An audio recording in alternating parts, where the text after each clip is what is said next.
జిల్లా రేణిగుంట పట్టణంలో మంగళవారం ప్రైవేట్ ఎలక్ట్రీషియన్స్ ప్లంబర్ అసోసియేషన్ ఆధ్వర్యంలో ఎలక్ట్రీషియన్ డే వేడుకల్ని ఘనంగా జరుపుకున్నారు. స్థానిక అంబేద్కర్ విగ్రహానికి పూలమాలలు వేసి ఘనంగా నివాళులర్పించిన అనంతరం ర్యాలీగా షాదీ మహల్ కు చేరుకున్నారు. షాదీ మహల్లో ఏర్పాటు చేసిన సమావేశానికి ముఖ్య అతిథులుగా రేణిగుంట పట్టణ విద్యుత్ శాఖ ఏడీఈ రమేష్, కార్మిక శాఖ అధికారి సాహిల్, తెలుగుదేశం పార్టీ పట్టణ అధ్యక్షుడు మహబూబ్ బాషా హాజరయ్యారు. ముందుగా జ్యోతి ప్రజ్వలన చేసి కార్యక్రమాన్ని ప్రారంభించారు. ఈ కార్యక్రమంలో యూనియన్ నాయకులు భగవాన్ దాస్, సురేష్, సలీం, పేరా, భాస్కర్, సుధాకర్ బాబు, మునిరాజా, కుమార్ సభ్యులు తదితరులు పాల్గొన్నారు.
ఎలక్ట్రికల్ కార్మికుల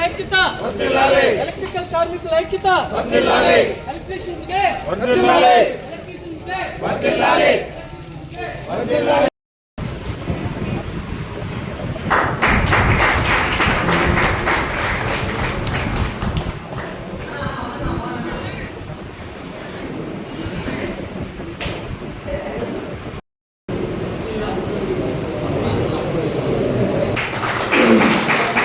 అలాగే సెకండరీ డ్యామ్ నుంచి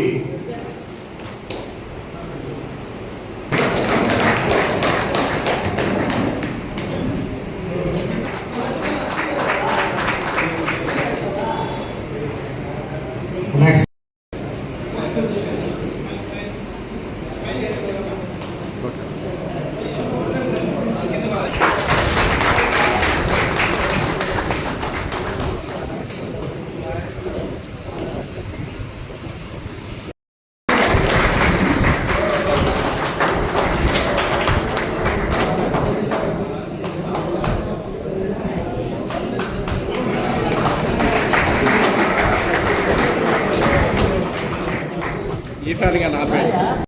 కూడా కృతజ్ఞతలు తెలుపుకున్నాను.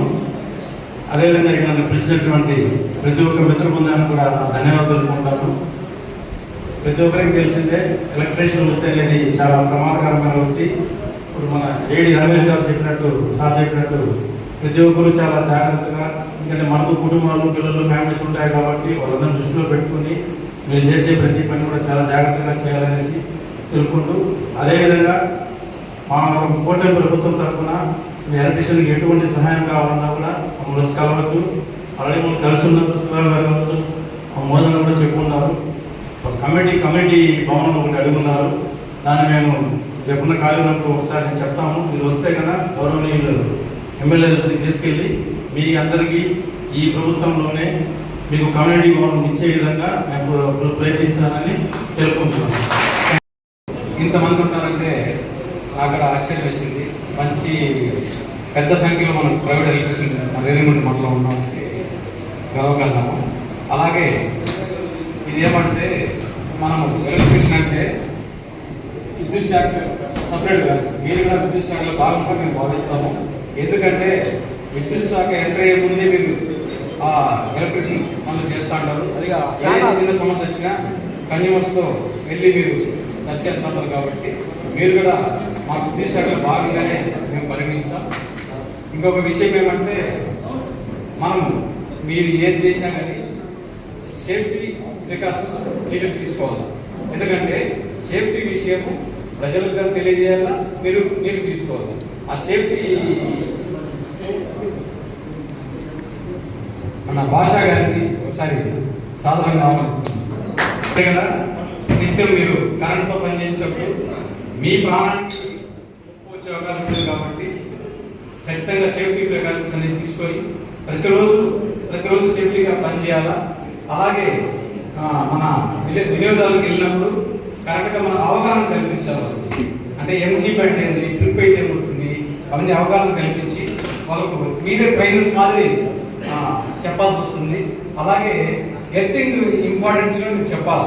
ఎక్కడన్నా ఇంటికి వెళ్ళినప్పుడు ఎర్తింగ్ ఎంత ముఖ్యమో అని మీరు చెప్పి ప్రతి ఇంటికి వీలైనంత వరకు ఎర్తింగ్ ప్రొవైడ్ చేసే మాదిరి మీరు వినియోగదారుని ఎడ్యుకేట్ చేయాలా.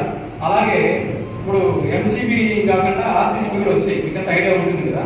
సో ఎక్కడైనా వోల్టేజ్ అప్ అండ్ వచ్చినప్పుడు ఆర్సీసీబీ పెట్టుకుంటే మన ఇంట్లో గృహోపకరణాలు సేఫ్టీగా ఉంటాయని చెప్పేసి వాళ్ళకి ఎడ్యుకేట్ చేసి ప్రతి ఇంటికి కూడా ఆర్సీసీబీ పెట్టించి ఏర్పాటు చేయండి. ఎవరికైతే స్తోమత ఉంటుందో వాళ్ళకు మనం చెప్పాలి. అసలు చాలా మందికి ఆర్సీసీబీ గురించే తెలియదు. సో మీరు ఆర్సీసీబీ పెట్టుకుంటే మనకు ఖచ్చితంగా వోల్టేజ్ అప్ అండ్ డౌన్స్ ఉంటే మన ఇంట్లో ఎలాంటి గృహోపకరణాలు చెడిపోవని చెప్పాలి. ఇంకోటి ముఖ్యంగా ఏంటంటే ఇప్పుడు మన గౌరవ ముఖ్యమంత్రి గారు కానీ ప్రధానమంత్రి గారు కానీ మనకు సోలార్ పైన ఎక్కువ ఫోకస్ పెట్టిండారు. ఎందుకంటే ఎంతసేపు సాంప్రదాయ విద్యుత్ ఏ విద్యుత్తో బొగ్గుతో జనరేట్ అయితే డీజిల్తో విద్యుత్ ఏదో అది చాలా ఉండదు. సో బొగ్గు అవన్నీ కూడా కొంతకాలానికి అంతమయ్యే అవకాశం ఉంటుంది. కాబట్టి ప్లస్ మోనోవర్ ఏమంటే బొగ్గుతో జనరేట్ విద్యుత్ కాలుష్యాన్ని కలిగించింది. సో అందుకోసమనే మన ప్రధానమంత్రి కానీ గౌరవ ముఖ్యమంత్రి కానీ సోలార్ని ప్రమోట్ చేస్తున్నారు. సో మీరు కూడా ఎక్కడైనా వినియోగదారులకు వెళ్ళినప్పుడు సోలార్ పెట్టుకోవడం అనేది ఒక అర్హత కాదు, అది కంపల్సరీ అని చెప్పే ఉద్దేశం ఉంటుంది. మన గవర్నమెంట్ కూడా సోలార్లో కూడా అప్ టు 3 కిలోవాట్స్ వరకు 75,000 సబ్సిడీ ఇస్తాడు. సో ఆ సబ్సిడీ వస్తుంది కాబట్టి మీరు ఎడ్యుకేట్ చేయాలా. సోలార్ పెట్టుకోవడం వల్ల మనకేమవుతుంది, బిల్లులు తగ్గుతాయి. బిల్లులు తగ్గడంతో పాటు మన సామాజిక బాధ్యత పెరుగుతుంది. అంటే మనము సమాజంలో పొల్యూషన్ కంట్రోల్ చేయగలుగుతున్నాం. సోలార్ ఎనర్జీ అనేది క్లీన్ ఎనర్జీ, ఎలాంటి పొల్యూషన్ లేకుండా మనం ప్రొడ్యూస్ చేయ ఎనర్జీ. కాబట్టి మీరు కూడా ఈ సోలార్ పైన వెళ్ళిన చోటంతా కూడా మీరు చెప్పండి. మన గౌరవ ఎమ్మెల్యే గారు కూడా కాలాసులో మీటింగ్ పెట్టి సోలార్ పైన అందరికీ అవగాహన కల్పించాలని మమ్మల్ని ఆదేశించారు. కాబట్టి మీరు డైరెక్ట్గా వినియోగదారులతో కొత్త ఇంటి పెట్టుకునే మీరు కనెక్ట్ అవుతారు. కాబట్టి అందరికీ సోలార్ గురించి అవగాహన కల్పించవలసిందిగా ఈ సందర్భంగా కోరుకుంటున్నాను. ఇంతటి ఈ సమావేశానికి నన్ను పిలిచిన దానికి చాలా గర్వంగా ఫీల్ అవుతున్నాను. మీ యూనియన్ ఇట్లే అందరూ కలిసికట్టుగా ఉండి మీ యూనియన్లో ఏమేమి కార్మికులకు కావాల్సిన విషయాలు డిస్కస్ చేస్తూ వాళ్ళకి ఏమైనా ఎలాంటి ఇబ్బంది కలిగినా అందరూ కలిసికట్టుగా ఉండి ప్రతి కార్మికుని ఇక్కడ అందరూ కలిసికట్టుగా ఏదైనా ఇబ్బంది జరిగినప్పుడు ఆదుకొని ముందుకు తీసుకెళ్తారని ఆశిస్తూ నాకు ఈ అవకాశం